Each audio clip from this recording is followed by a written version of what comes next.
আজ তোমাদের সাথে শেয়ার করব রুই মাছের ঝাল। প্রথমে আমি মাছগুলো ধুয়ে এখানে রেখে দিয়েছি আর কড়াইয়ে সর্ষের তেল গরম করতে দিয়েছি।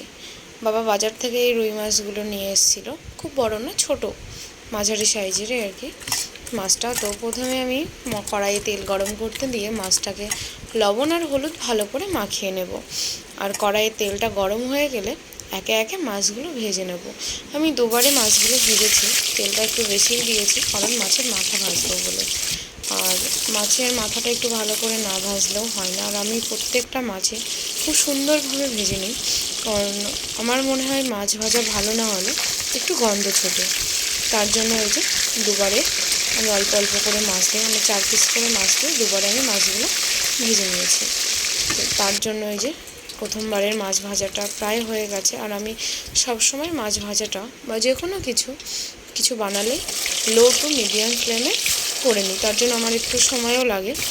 তো এই যে আমি আবার দ্বিতীয়বারের জন্য মাছগুলো ভেজে নিচ্ছি। আর ভিডিওটা একটু নড়ে যাচ্ছে কারণ আমি এক হাতে ভিডিও করছি আর এক হাতে রান্না করছি, একাই করছি এই জন্য।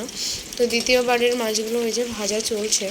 তো এখানে পেটির মাছ ছিল, তো পেটির মাছটা আমি আগেই তুলে নেব কারণ ওটা তাড়াতাড়ি হয়ে যাবে।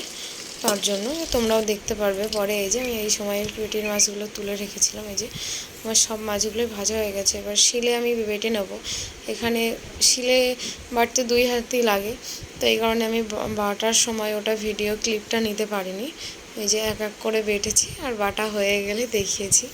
এই যে তুলে নিয়েছি, প্রথমে ঝাল সর্ষে বেটেছি, তারপর আদা জিরেটা বেটে নিয়েছি। এই যে মশলা বাটা হয়ে গেলে কড়াইয়ে সর্ষের তেল দিয়েছি। সর্ষের তেল দেওয়ার পরে তেলের উপরে আমি কুচি করে রাখা, একদম ছোট্ট ছোট্ট করে রাখা পেঁয়াজ, শুকনো লঙ্কা, কটা গোটা জিরে আর একটা ছোট তেজপাতা 2 খণ্ড করে দিয়েছি। এবার এই পেঁয়াজটা লাল লাল করে ভেজে নেব। ভেজে নিয়ে যে মশলাটা আমি বেটেছি ঝাল সর্ষে আদা জিরে, ওটা দিয়ে দেবো। দিয়ে এটাও মশলার একটা মানে কাঁচা গন্ধ থাকে, সেই গন্ধটা যতক্ষণ বেরোবে আমি ভেজে নেবো, যতক্ষণ না ওই মশলার কাঁচা গন্ধটা না যায়। এই যে একটু ভাজতে ভাজতে একটু তেল বেরিয়েছে, তো তার জন্য লবণ আর হলুদটা দিয়ে দিলাম। লবণ হলুদ দিয়েও আমি ভালো করে ভেজে নেবো যতক্ষণ না ভালো করে মশলার তেলটা ছাড়ছে।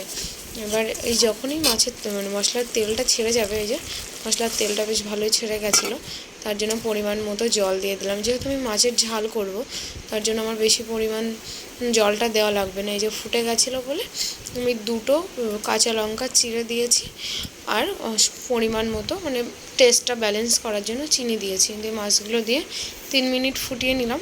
দিয়ে এই যে আমার রেডি হয়ে গেছে মাছের ঝাল। আপনারা বাড়িতে চেষ্টা করবেন, আমার চ্যানেলটা একটু সাবস্ক্রাইব করে দেবেন। বাই।